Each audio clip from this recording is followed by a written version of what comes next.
Les garçons que je travaillais avec, il y en avait qui avaient le problème, ils en parlé. Les symptômes de la maladie qui étaient l'agourdissement, les mains blanches, le froid, la douleur. C'est comme ça que j'ai pensé que j'avais la maladie des mains blanches. Je fais moins de sport dans l'hiver, je veux dire, que dans l'été. Même dans l'été, si je vais nager, mes mains ils tournent blanches. 3-4 ans passés, je faisais du curling, pas en français comment est-ce qu'on appelle curling. Et après 5 ou 10 minutes, j'avais les mains en beaucoup de douleur. Le ski de pente, la même chose. Je passe mon temps dans le chalet.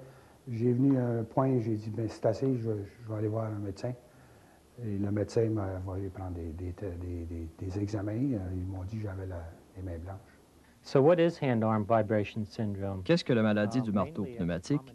C'est principalement une combinaison de signes physiologiques, de symptômes affectant divers tissus des mains et des doigts, y compris les vaisseaux sanguins, les nerfs et les muscles. Ce sont les vibrations qui traversent les mains et les bras qui provoquent ces effets. On connaît aussi cette maladie sous les noms de syndrome de l'Auriga et de doigt mort. Les ouvriers, les employeurs et même les médecins sous-estiment souvent la gravité potentielle de cette maladie professionnelle. Souvent, ils ne connaissent pas bien le pronostic et la pathologie de la maladie et ils ne prennent pas assez au sérieux les facteurs de risque associés à l'exposition continuelle aux vibrations pour les ouvriers présentant des symptômes avancés. Chaque employé et chaque employeur doit être au courant de l'existence de cette maladie professionnelle. Trop souvent, les employés ne rapportent pas les symptômes à l'employeur. La nuit, ça me réveillait un peu, les mains engourdies, ça piquait, les mains endormies, engourdies. Les premiers symptômes nerveux sont les picotements et l'insensibilité des doigts et des mains, habituellement quand ces membres sont au repos et très souvent la nuit. La crise peut durer de quelques minutes à 1 heure ou plus, selon la sévérité de la maladie. Pour essayer de maîtriser la crise, l'ouvrier bouge vigoureusement les bras ou se réchauffe les mains en se les mettant sous ses aisselles ou dans la région de l'aine, ou encore en se frottant les doigts. Pendant une crise, les doigts sont généralement insensibles et lorsque le sang recommence à circuler, le processus peut être douloureux. L'inflammation des articulations des doigts peut persister. Souvent, on peut déceler une baisse de sensibilité tactile du bout des doigts. Étant donné que les muscles sont affectés, on peut manquer de force pour saisir et tenir un objet, et la dextérité manuelle peut aussi baisser. Ainsi, il peut devenir très difficile de ramasser une pièce de monnaie sur une table. Les premiers symptômes de troubles vasculaires se manifestent par la décoloration d'un bout de doigt. Ces symptômes correspondent au premier stade des troubles vasculaires. Lorsque la décoloration s'étend au milieu du doigt, c'est le deuxième stade. À ce point, le processus de la maladie peut devenir irréversible, même si le travailleur cesse d'utiliser des outils qui font vibrer la main et le bras. Lorsque la décoloration atteint tout le doigt, y compris des doigts entiers sur les 2 mains, c'est le 3e stade qui correspond à un stade très avancé de la maladie. La période de latence, ou le temps qu'il faut pour qu'apparaisse la première décoloration au bout d'un doigt, peut s'étendre de quelques mois à plusieurs années après que le travailleur a commencé à travailler régulièrement avec des outils vibrants. Tout dépend du type d'outil utilisé, de l'intensité des vibrations, de la fréquence des vibrations produites par l'outil et de la façon dont l'ouvrier l'utilise dans son travail. D'autres facteurs d'ordre médical entrent en ligne de compte. Arthrite, diabète, tension artérielle, blessures et gelures des mains et des doigts. Ces facteurs peuvent intensifier ou même provoquer les mêmes symptômes. Il faut toujours tenir compte des facteurs reliés au style de vie dans la prévention de la maladie du marteau pneumatique. On pense que la cigarette peut aggraver la situation, car la fumée entrave la circulation du sang dans les extrémités. Il faudrait être prudent quand on utilise pendant ses loisirs des outils qui produisent beaucoup de vibrations. Les perceuses électriques, les scies circulaires, les motos, les motoneiges, les tondeuses à gazon et les tailles-bordures sont toutes des sources de vibrations intenses. 40 à 45 des mineurs qui travaillent avec des foreuses sur béquilles présentent ces symptômes de décoloration par rapport à une incidence d'environ 5 à 10 dans l'ensemble de la population. Selon la plupart des autorités en ce domaine, les vibrations peuvent finir par endommager gravement les nerfs. La prévention est la clé du problème, avoir des habitudes de vie raisonnables et travailler en toute sécurité. Les mesures de protection de la santé et de sécurité sont aussi importantes à la maison qu'au travail.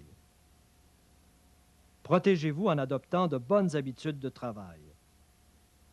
Participez aux séances d'entraînement au maniement correct des outils. Ne serrez pas inutilement l'outil. Ne déployez que la force nécessaire pour assurer votre sécurité lorsque vous l'utilisez. Gardez votre corps et vos mains au chaud et au sec et portez les gants appropriés à la situation. Faites les pauses nécessaires pour éviter l'exposition permanente aux vibrations. Évitez de fumer. Consultez un médecin dès les premiers signes de la maladie du marteau pneumatique. Renseignez-vous sur cette maladie et partagez vos informations avec vos collègues et l'administration. Les fabricants, les employeurs et les ouvriers doivent coopérer pour prévenir cette maladie professionnelle.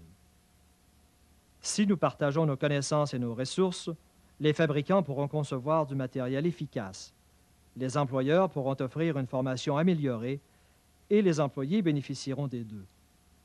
Étant donné que la prévention est un facteur clé dans le contrôle de cette maladie professionnelle, il est impératif que l'ouvrier rapporte sans tarder ses symptômes. Signalez tout changement dans l'état de vos mains et de vos doigts à votre superviseur et à votre médecin. N'oubliez pas, picotement, insensibilité et décoloration des doigts sont les premiers symptômes de la maladie. Si votre médecin de famille ne connaît pas bien la maladie du marteau pneumatique, demandez-lui de vous référer à un autre médecin. Il existe aujourd'hui 2 tests reconnus permettant d'évaluer le fonctionnement des vaisseaux sanguins et des terminaisons nerveuses. L'un consiste à refroidir artificiellement les mains et à mesurer le taux de réchauffement. L'autre est un test de tension systolique au cours duquel on mesure la pression artérielle dans les doigts avant et après le refroidissement et le réchauffement des doigts. Dans chaque cas, la circulation du sang dans les mains est freinée par des températures froides et sa reprise est évaluée.